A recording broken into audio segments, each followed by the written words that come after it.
Bismillahirrahmanirrahim. Assalamualaikum warahmatullahi wabarakatuh. Alhamdulillah hamdan katsiran thayyiban mubarakan fihi nahmaduhu subhanahu wa ta'ala wa taufiqihi wa imtinanihi wa syukrih.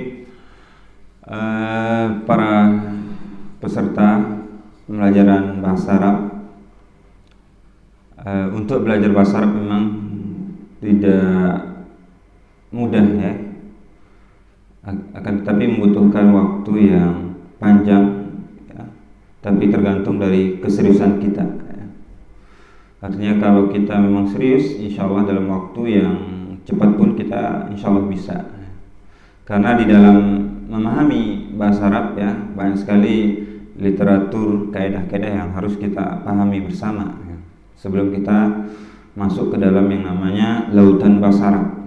Karena bahasa Arab ini sendiri banyak sekali cabang-cabangnya ya. Bapak Ibu yang ingin mempelajari bahasa Arab ya, bahasa Arab ini adalah bahasa yang sangat unik dan bahasa yang sangat istimewa ya. Dengan lafaz yang sedikit kita bisa mengungkapkan makna yang begitu dalam, makna yang begitu lengkap atau disebut dengan jami'ul kalim.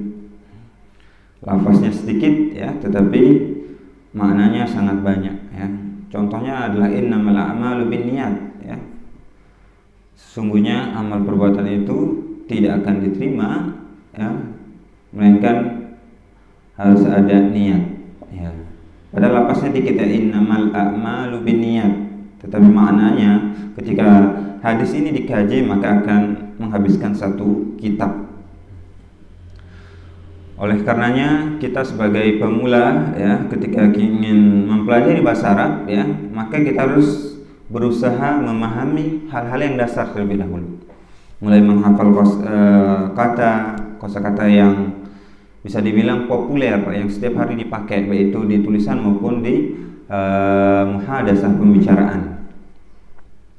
Kemudian juga kita harus bertahap ya, pelan-pelan ya, memahami satu kaidah menuju kaidah-kaidah lainnya ya.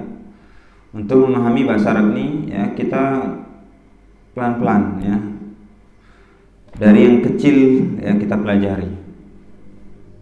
Di dalam bahasa Arab sebenarnya mudah ya, tinggal kita ikuti langkah-langkah sederhananya, mulai dari mengikuti tahap-tahap dari maharatul lughah, yaitu keterampilan berbahasa yang diantaranya adalah istima', mendengar. Kita sering mendengar ya, kita sering mungkin harus mendengar ya, conversation Arab ini, yang muhadasah atau percakapan bahasa Arab ini, baik itu mulai radio, media ataupun yang lainnya, atau video yang banyak tersebar di YouTube.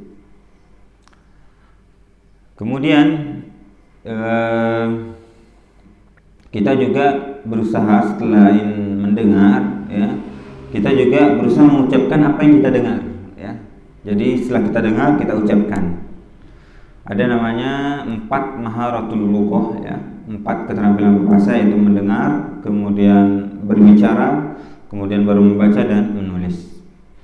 Sama seperti seorang bayi yang ia tidak bisa apa-apa, melainkan hanya mengandalkan pendengarannya.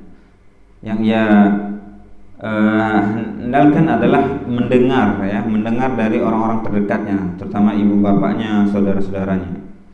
Perlahan ia mulai mengucapkan apa yang ia dengar ya, mulai dari kata ibu atau ayah atau umi atau abi, itu yang ia sering dengar sehingga ia pun ikut mengucapkannya, umi ya, seperti itu. Begitu juga dengan kita, ketika kita sering mendengar orang Arab berbicara, maka lidah kita, telinga kita kemudian mengalir ke lidah kita, maka akan mudah ya untuk kita ucapkan kembali. Ketika ada orang berbicara ahlan wa sahlan wa marhaban bikum, kita dengar kemudian kita ucapkan ya, ahlan wa sahlan wa marhaban bikum, kaifa halukum, alhamdulillah bi khair, seperti ini ya. Jadi mulai dari kita dengar, kemudian kita ucapkan, baru kita nanti baca dan tulis apa yang kita baca. Ini adalah tahap-tahapan dari pembelajaran bahasa Arab ya. Seorang mendengar ya, kemudian ia praktekkan membaca ya apa yang ia dengar. Dalam bahasa Arab Bapak Ibu ya, dikenal ada berapa cabang, di antaranya ada nahwu, ada sorof, ada balaghah, ada arud dan lain-lainnya. Banyak sekali cabang-cabangnya. Dan ada beberapa cabang ilmu yang sering dipelajari dan bahkan itu menjadi dasar ya dalam pembelajaran bahasa Arab, yaitu ada nahwu, sorof, balaghah, kitabah, khat, imlah dan yang lain-lainnya.